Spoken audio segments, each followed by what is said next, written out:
Assalamualaikum warahmatullahi wabarakatuh.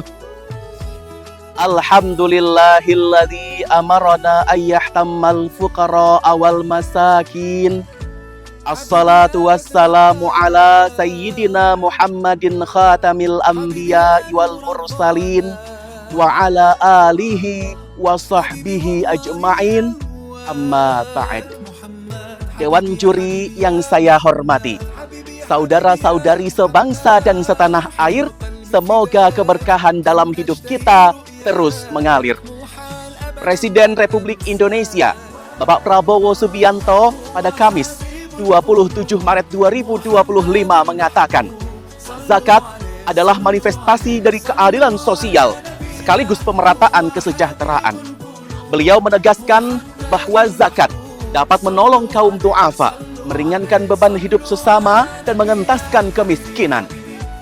Di satu sisi, Ketua Badan Amil Zakat Nasional Basnas Republik Indonesia, Bapak Profesor Dr. Kiai Haji Nur Ahmad MA menyebutkan bahwa potensi zakat di Indonesia mencapai angka 327,6 triliun rupiah. Angka yang sangat besar, bukan? Namun sangat disayangkan, di sisi yang lain, realisasi pengumpulan zakat, infak, sedekah, dan dana sosial keagamaan lainnya pada tahun 2025 silam hanya sebesar 21% dari total potensi zakat nasional. Melihat ketimpangan potensi dan realisasi inilah tergugah hati saya untuk menyampaikan sebuah tausiah yang berjudul Pengentasan Kemiskinan dan Pemerataan Ekonomi Berbasis Syariah melalui Lembaga Ziswaf. Allah Subhanahu wa Ta'ala berfirman dalam surah At-Taubah ayat 103. A'udzu billahi minasyaitonir rajim. Khudz min amwalihim shadaqatan tutahhiruhum wa tuzakkihim biha wa shalli 'alaihim.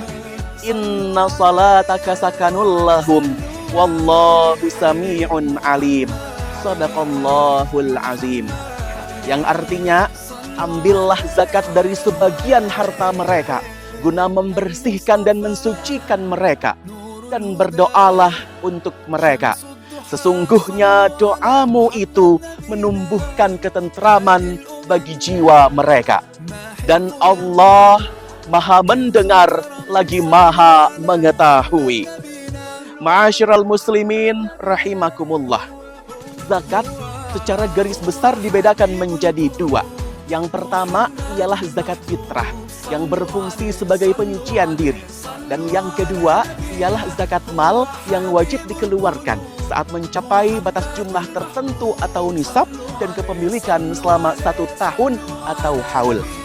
Berkaitan dengan surah At-Taubah ayat 103 tadi, Imam Al-Baghawi dalam Tafsir Ma'limut Tanzil juz 11 halaman 91 menjelaskan bahwa zakat dapat membersihkan diri dari dosa, meningkatkan derajat seorang muslim dari cinta harta menjadi penderma, dan sebagai bukti ketaatan kepada Allah sekaligus kepedulian terhadap sesama. Sobat rupiah yang dirahmati Allah, berbeda dengan zakat yang hukumnya wajib, adapun infak, sedekah, dan wakaf, hukum asalnya adalah sunnah muakkad. Meski demikian, zakat, infak, sedekah, dan wakaf memiliki peran yang sama pentingnya untuk pengentasan kemiskinan dan pemerataan ekonomi. Di tengah kesibukan kita sehari-hari, menyerahkan ziswaf secara langsung kepada para mustahik bisa menjadi hal yang berat. Oleh karena itu, kita bisa memanfaatkan kemajuan teknologi dengan menyalurkan ziswaf secara online kepada lembaga-lembaga ziswaf seperti Basnas, Lazismu, NU Care Lazisnu, Yayasan Wakaf Persis, Dompet Du'afa, Rumah Zakat, hingga Yatim Mandiri. Ma'asyiral muslimin wal muslimat yang senantiasa diberi rahmat. Ketika dana sudah kita salurkan, lembaga ziswaf menghimpunnya, lalu muncul pertanyaan, bagaimana dana ziswaf itu didayagunakan?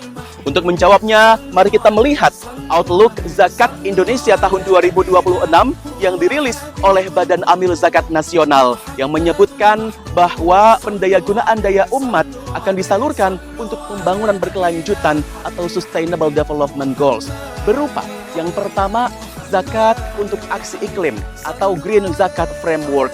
Dan yang kedua, ialah program kewirausahaan sosial berbasis zakat. Ibarat kata, dahulu para mustahik diberikan ikan untuk makan. Dan sekarang, para mustahik zakat diberikan kail dan juga umpan untuk memancing sendiri.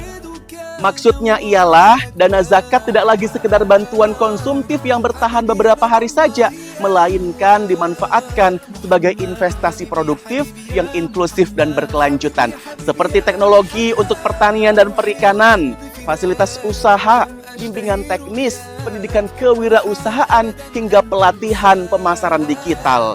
Tujuannya ialah agar penerima manfaat atau mustahik zakat dapat meningkatkan taraf hidupnya, yang pada akhirnya mereka tidak lagi sebagai penerima, namun suatu saat bisa menjadi penyalur atau pembayar zakat di masa yang akan datang. Sebagai kesimpulan, zakat, infak, sedekah, dan wakaf merupakan suatu ibadah yang sangat istimewa karena memiliki fungsi ganda.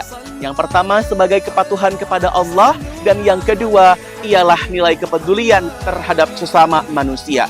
Mari saudara sekalian, kita salurkan ziswaf melalui lembaga-lembaga ziswaf guna pengentasan kemiskinan dan pemerataan ekonomi berbasis syariah. Makan soto Banjar di warung Fajar, pakai limau kuit makin nyaman.